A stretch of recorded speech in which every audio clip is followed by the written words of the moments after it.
everybody. This is Dr. Rewat Dionandan, Global Health Epidemiologist, Associate Professor at the University of Ottawa.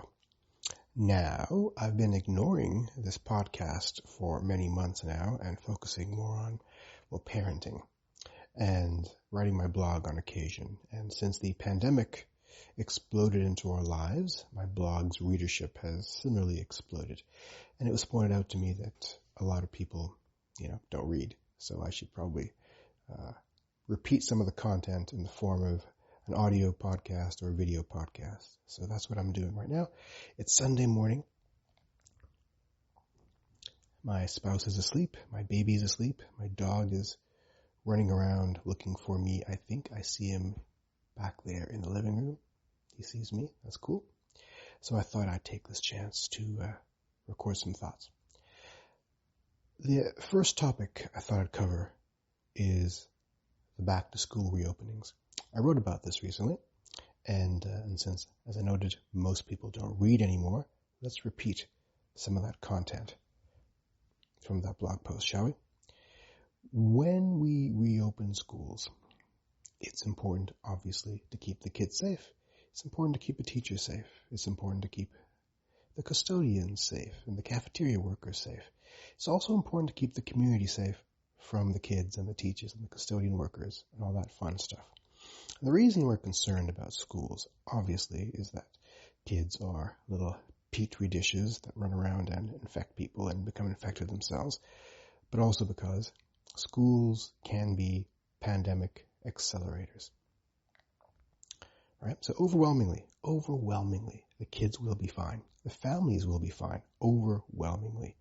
It's just that when this is scaled up to 10,000 schools in your province and hundreds of thousands, if not millions of kids, the chances of someone getting sick are good, and the chances of that someone being the spark that sets off an explosion of cases, an outbreak, an epidemic, become higher. So again, schools can be pandemic accelerators, but they don't have to. So, how do we know it's safe to open schools? There are a number of metrics that have been proposed. Harvard has established two thresholds that they think the world should follow. Number one is the incidence rate. That is the number of new cases of COVID detected per day in the community. The incidence rate should not be more than 25 cases per 100,000 people in your population. Okay, so I live in Ottawa. We have about 1 million people here. That means our threshold should be 250 new cases per day. We're well below that. We're in double digits, which is not great. I prefer that to be single digits, if not zero, but that's where we are. The second metric is the percent of tests that come back positive. That's the test positivity, as we say. And Harvard would like that to be 5% or less. In Ontario, where I live, it's under 2%. In most of Canada, it's under 2%. And for the longest time this summer, it was under 1%. And that would be the place I'd prefer it to be. So according to those metrics, it's probably safe to attempt to open schools. All right, so what do we do? How do we do it safely? There are probably 4 hierarchical goals in descending order of importance to focus on. Number 1, you keep the disease out of the community. If it's not in the community, it cannot get into the schools. If it's not in the community, it cannot get into your workplace or your home. That means that everyone has a role to play. If you haven't got a kid, if you don't work in education, you still have a role to play in keeping it out of the community so that the schools stay open. Okay, let's back up. Why is this important? Why is it important that schools stay open? It's important that schools stay open for a number of reasons. Obviously, kids need an education. And if this crisis is going to be with us for months and possibly years, we can't have kids, sequestered at home, being isolated, doing who knows what kind of damage to their psychologies. So this has to be an ongoing investment in society, in making sure that our next generation has the skills and the strength to continue.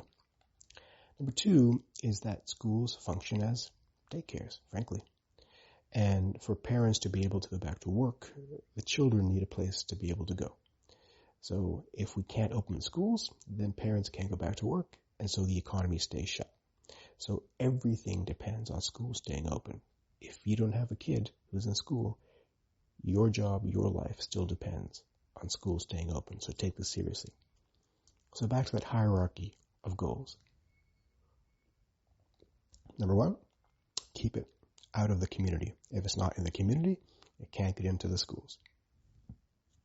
Number two, if it's in the community, keep it out of the schools. All right? So before we are, setting up barriers and rugifying society to keep that nasty virus out, now we got to rugify the school and keep that virus out of the school. Okay? Number three, once it's in the school, keep it from spreading inside the school. Keep it from being that blazing fire that takes over the school. And number four, once it's taken over the school, prevent it from going back into the community. All right. So number one, how do we keep it out of the community? Well, we know how.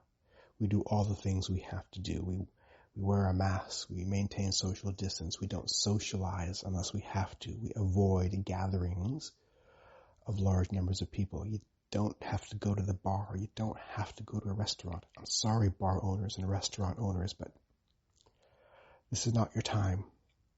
We should probably be closing some businesses like bars and restaurants and nightclubs and things like that. We should probably be curtailing travel at all costs. I don't understand why people are taking international flights if they don't really have to. I get it if a relative is ill or you have to attend a funeral or something, but do not get suckered into this cheap last-minute vacation deals. It's not worth it, and you're putting your community at risk, right? So that's how we keep the community caseload low. How do we keep it out of the schools? That's number two. Well, that's where the parents come in and the teachers. We have to do symptom checking. All right. So this is an asymptomatic disease to a large extent. A certain percentage, maybe a large percentage of transmission is caused by asymptomatic or pre-symptomatic carriers, people who don't have symptoms, but who are nevertheless infected and are a little bit infectious. Now we think that those who are asymptomatic are probably a little less infectious than those who are symptomatic. Why? Because if you're asymptomatic, you aren't coughing or sneezing and projecting those droplets far from your body. Whereas if you are, you're probably infecting a lot of people. That's kind of how these diseases are insidious. They evolve to cause these symptoms to promote themselves in the population. So the more that we can keep symptomatic people out of school, the lower the rate of transmission becomes. It doesn't bring it to zero, but it lowers the risk, right? So if you're a parent, you watch if your kid has symptoms, sneezing, coughing, a slightly elevated temperature, sore throat, those are the signs of a possible infection. And obviously, there are going to be a lot of cases where people have those symptoms and don't have COVID, right? False positives, we call them. They have to stay home as well. That's going to be difficult. That's going to be administratively challenging. It's going to be logistically challenging for a lot of families. But that's what we have to do. Okay? There are going to be some cases of people who are asymptomatic, the false negatives, who go to school anyway. Okay? But we caught the ones who were symptomatic, and we prevented them from entering. That's important. All right? So as the cold and flu season comes upon us, well, this is where it's important to do the hand washing and all that stuff. Hand washing doesn't seem to be a big deal with COVID, to be honest, but it does seem to be a big deal with the flu and for the common cold. So imagine you are an asymptomatic carrier of COVID, and now you've got the cold or the flu. Now you're coughing and sneezing because you've got the cold or the flu. That is actually projecting those same droplets further. So essentially, an asymptomatic COVID carrier becomes, in essence, a symptomatic COVID person because the cold or flu made them symptomatic. So even if you are one of those people who are sneezing and coughing because you have the common cold, you should still stay home because you could infect a COVID carrier and make them symptomatic. See how this works? Okay, so that's how we prevent it from getting into the system. And of course, temperature checks have a role. They're not perfect because not all cases present with the fever. Not all fevers are COVID, and you could take Tylenol and suppress your fever. I get that, but it's a low-cost investment that allows us to catch 1 or 2 cases and prevent them from entering the system. So a temperature check is pretty good. This means, though, that again, society is part of the solution. Employers have to give sick days to parents who have to stay home and take care of their kid because their kid has symptoms. All right? So it's an all-hands-on-deck scenario. That's just one example of the kinds of things we do to prevent it from getting into the system. Another thing we do is reduce exposures for your child. So, those after-school activities, they should be curtailed to the extent that you can. I get some people can't curtail them, but you probably should consider it. And limit your child's exposures. Okay. Number 3, how do you prevent it from spreading in the school once it's in the school? Right. So this is where small class sizes comes in. We really want small class sizes for a number of reasons. Number 1 is a small number of kids in a large classroom allows them to distance. That diminishes transmission. It also reduces the number of exposures they have during the day, so the probability of encountering someone who is infectious is small. And number 3, in the event, well, I'll get to number 3 afterwards and we'll get to the next stage. Okay. So another way we have of curtailing transmission in the school is wearing masks. Distancing. God, look at this hair. It's a mess. So mask wearing, I know, is controversial. For some reason, I don't understand. It's a simple, low-cost, low-stress thing that people can use, and it does slow the distance that droplets travel. And despite what some people say, there's lots of evidence that it works. Okay? Don't believe that nonsense. There's lots of evidence that it works. I understand that some small children can't wear masks. Okay? It doesn't have to be perfect. Not everybody has to do it, but most people do. And for those people who can't tolerate a mask for whatever reason, they can wear face shields that aren't perfect because stuff gets out the sides. Okay, it's better than nothing, right? Oh, your kid touches your mask? That's fine. Your kid messes with his face? That's fine. It doesn't have to be perfect.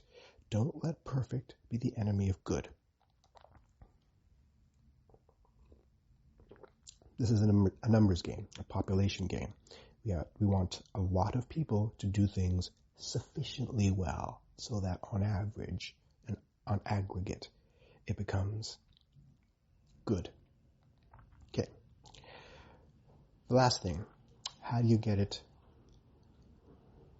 prevent it from getting from the schools into the community?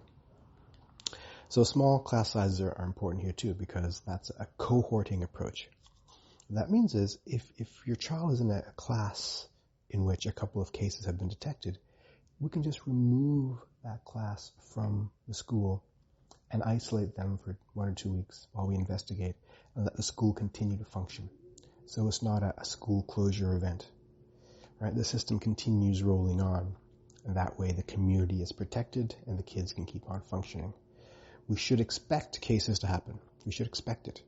We should also expect public health to respond accordingly so that we should not panic. When you see their response, that's a time to have confidence. Okay. What's the takeaway message here? The takeaway message here is that this is all new to a lot of us. Other countries have shown us, some successes and a lot of failures. We're going to have some school closures probably somewhere in this country. Hopefully not too many. The risk of a pandemic acceleration is real. It's genuinely real, which is why it's terrifying. But remember, overwhelmingly, the individuals will be fine. It's at the population level, it's likely that something bad will happen. The number of active cases in your community is probably quite low, which means your probability of encountering someone who is infectious is also low. It's just that every day you do it, and again with thousands of people doing it, the chances are it's going to happen to somebody. And so we cannot tolerate a slight risk. We must suppress that risk as much as we can if we're going to get through this as a society. Okay, I think I'll stop there for this episode. And as always, if you have any comments, questions, you can contact me via my website, dionandan.com. Thank you.